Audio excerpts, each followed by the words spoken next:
बोलो सूर्य नारायण भगवान की जय। षष्ठी माता त्रिफदाई जय। सूर्य षष्ठी कार्तिक मास शुक्ल पक्ष में जो षष्ठी तिथि आती है उसको सूर्य षष्ठी कहते हैं। षष्ठी माता ब्रह्मा की मानस पुत्री हैं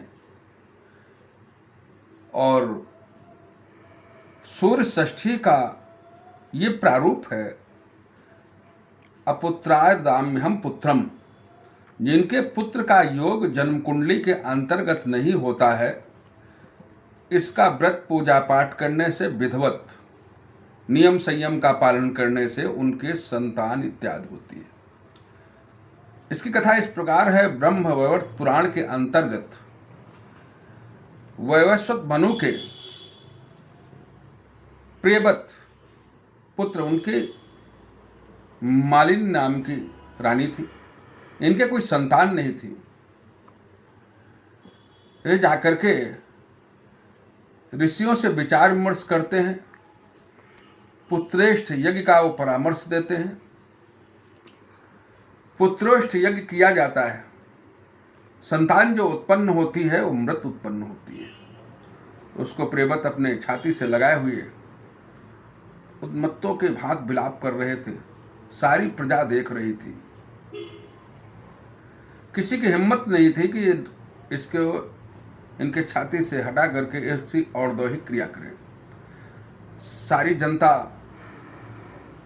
राजा के दुख में दुखी थी। उस समय से क्या होता है कि गगन विमान अवतरित होता उतरता है। गगन से विमान उतरता है, उसमें दिव्य नारी बैठी हुई है षष्ठी माता। और षष्ठी माता आकर के उसका स्पर्श करती है बालक का। और बालक का जब स्पर्श करते हैं तो बालक जीवित हो जाता है। सारा जो गम का पारावार बढ़ा था खुशी में तब्दील हो जाता है। माता ने कहा कि सारे राज्य में ढिंढोरा पिटवाओ और मेरा पूजन सभी लोग प्रारंभ करें। इसका प्रचार बिहार में ज़्यादा मिलता है और बिहार क्षेत्र का मूल ये षष्ठी व्रत का त्यौहार है।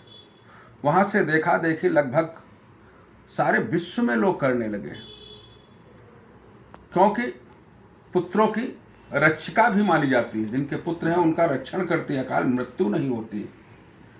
सूर्य भगवान का इसमें 7वें संयोग है।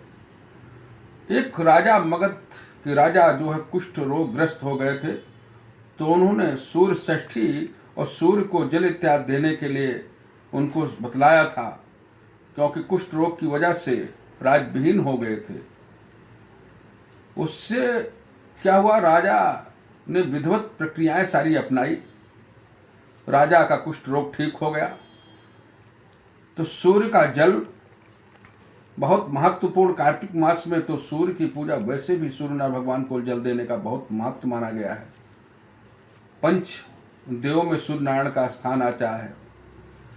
तो सूर्य नारायण का जलांजलि देने का जो वहाँ की विशेष प्रक्रियाएं हैं, उनसे जानकारी लेने का, और वहाँ की परंपराएं ये हैं कि सूप इत्यादि में रख करके ठेकुआ इत्यादि जो शब्द विशेष प्रसाद बोला जाता है, फल वगैरह सब जो है एकत्रित करके और सूर्य भगवान को अर्घ देने की गीले वस्त्रों से परंपरा है। उन व्रती सुहागिन महिलाओं का लोग आशीर्वाद लेते हैं, उनकी सेवा करते हैं। तो सूर्य षष्ठी नाग विद्या नहीं होना चाहिए, अर्थात पंचमी तिथि से छठी ज्वाइंट नहीं होना चाहिए। राजा सगर के बारे में ऐसा प्रमाण मिलता है कि राजा सगर ने पंचमी षष्ठी विद्या जो है ये लिया था।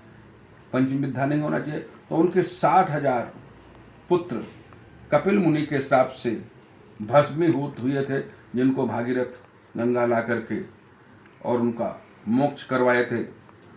तो सूर्य षष्ठी तिथि हो, उदया तिथि हो, षष्ठी तिथि हो, पंचमी विद्या न हो, पंचमी के साथ उसका तालमेल न हो, सूर्य को जल देना, पूजा अर्चना करना, सूर्य षष्ठी का यही बहुत महत्व है।